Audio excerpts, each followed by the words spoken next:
Hi! ఈరోజు నేను night రైస్‌తో ఇలా చేశాను. అస్సలు ఎక్స్‌పెక్ట్ చేయలేదు ఇంత మంచి టేస్ట్ వస్తుంది. నైట్ మిగిలిన అన్నంతో ఇలా వేస్ట్ చేయకుండా మంచి పులిహోర చేశాను. ఎలా చేశానో వీడియోలో చూద్దాం. Hi everyone! Welcome to my channel. ఈరోజు నేను నిన్న నైట్ మిగిలిన అన్నంతో ఇలా చింతపండు పులిహోర చేశాను. అస్సలు ఎక్స్‌పెక్ట్ చేయలేదండి ఇంత మంచి టేస్ట్ వస్తుందని. మీరు కూడా ఒకసారి ట్రై చేయండి. ముందుగా మనం నైట్ మిగిలిన అన్నంని ఇలా పొడి పొడి ఉండేలాగా చూసుకోవాలి. మెత్తగా ఉంటే అన్నం మనకి పులిహోరకి పనికి రాదు. ఇలా పొడి పొడి ఉంటేనే బాగుంటుంది పులిహోర అనేది. ముందుగా మనం ఒక ప్యాన్ తీసుకొని అందులో ఆయిల్ వేయాలి. ఆయిల్ అనేది మంచి వేడయ్యాకనే మనము పోపు దినుసులు అనేది ఆయిల్లో వేయాలి. అప్పుడే మనకి మంచి స్మెల్ అనేది వస్తుంది ఆయిల్ నుంచి వెళ్ళి. సో ఆయిల్ కొద్దిసేపు వేడయ్యాక అందులో మనము ముందుగా పల్లీలు వేసుకోవాలండి. ఎందుకు పల్లీలు ముందుగా వేయాలి అంటే పల్లీలు అనేవి తొందరగా వేగవు. సో ముందుగా పల్లీలు వేసుకొని అందులోనే మనం జీలకర్ర ఆవాలని యాడ్ చేయాలి. ఇది ఆల్రెడీ మీరు ఈ పులిహోరని ఎప్పుడో చేసి ఉంటారు, కానీ నేను ఇలా ట్రై చేశాను. నాకు మంచిగా అనిపించిందని నేను వీడియోని మీకు షేర్ చేస్తున్నాను. ప్లీజ్ నా ఛానల్ని సబ్స్క్రైబ్ చేసుకోండి. మీరు సబ్స్క్రైబ్ చేస్తేనే నేను మరిన్ని వీడియోలు చేయడానికి యూజ్ అవుతుంది. సో నా ఛానల్ని సబ్స్క్రైబ్ చేసుకోండి ఎవరైతే కొత్తగా తర్వాత మనం అందులో కొన్ని మినుములు ఉంటాయి కదా, మినుములు వేస్తే చాలా మంచి టేస్ట్ వస్తుంది. మినుములు, కందిపప్పు ఉన్నా కూడా అందులో యాడ్ చేయండి. ఆవాలు, జీలకర్ర కూడా యాడ్ చేయండి. అవి ఇలా అన్నీ మనం పోపు దినుసులు అన్నీ వేస్తేనే మనకి పోపు అనేది బాగుంటుంది, స్మెల్ కూడా బాగుస్తుంది. మీ దగ్గర ఇంగువ ఉన్నా కూడా ఇంగువని కూడా యాడ్ చేయండి. ఈ పోపులో మంచి పులిహోర టేస్ట్ వస్తుంది. ఇంగువ మెయిన్ అండి. పులిహోర చేసేటప్పుడు ఇంగువ అనేది ఖచ్చితంగా ఉండాలి. అప్పుడే మనకి పులిహోర టేస్ట్ అనేది వస్తుంది. అందులోనే కొద్దిగా 2-3 పచ్చిమిర్చిని యాడ్ చేసుకొని ఇలా వేయించుకోవాలి. మీరు ఎప్పుడైనా ట్రై చేస్తే ఈ రెసిపీని కామెంట్ చేయండి.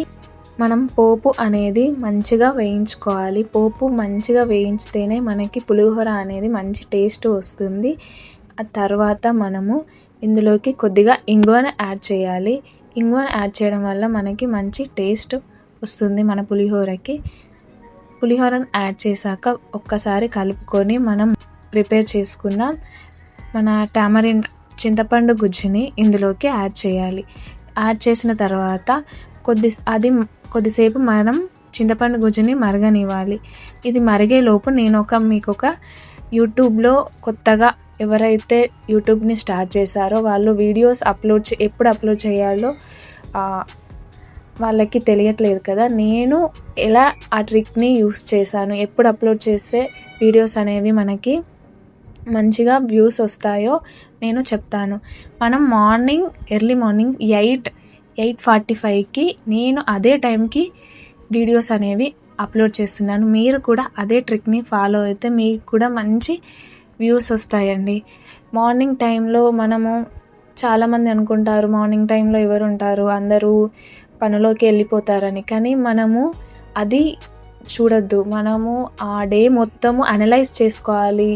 ఎవరెవరికి సెండ్ చేయాలో యూట్యూబ్ అనేది ఆ వీడియోని అనలైజ్ చేస్తుంది. కాబట్టి మనం మార్నింగ్ అప్లోడ్ చేస్తే మనకి వ్యూస్ అనేవి ఎక్కువగా వస్తాయి. ఈ ట్రిక్ని మీరు కూడా ఫాలో అవ్వండి. నేను కూడా ఫాలో అవుతున్నాను. తర్వాత ఇలా దగ్గరికి వచ్చింది కదా, మనం మరి అందులో కొంచెం పసుపు, కారం, ఉప్పు యాడ్ చేసుకొని కలుపుకొని పెట్టుకున్న అన్నాన్ని ఇందులోకి యాడ్ చేసి మంచిగా స్ప్రెడ్ అయ్యేలాగా కలుపుకోవాలి. కలుపుకున్న తర్వాత లాస్ట్లో కొంచెం సీసం ఆయిల్ని యాడ్ చేస్తే టెంపుల్ స్టైల్ స్మెల్ వస్తుంది. మీ దగ్గర ఉంటే యాడ్ చేయండి, లేకుంటే స్కిప్ చేయండి. ఇది ఆప్షనల్.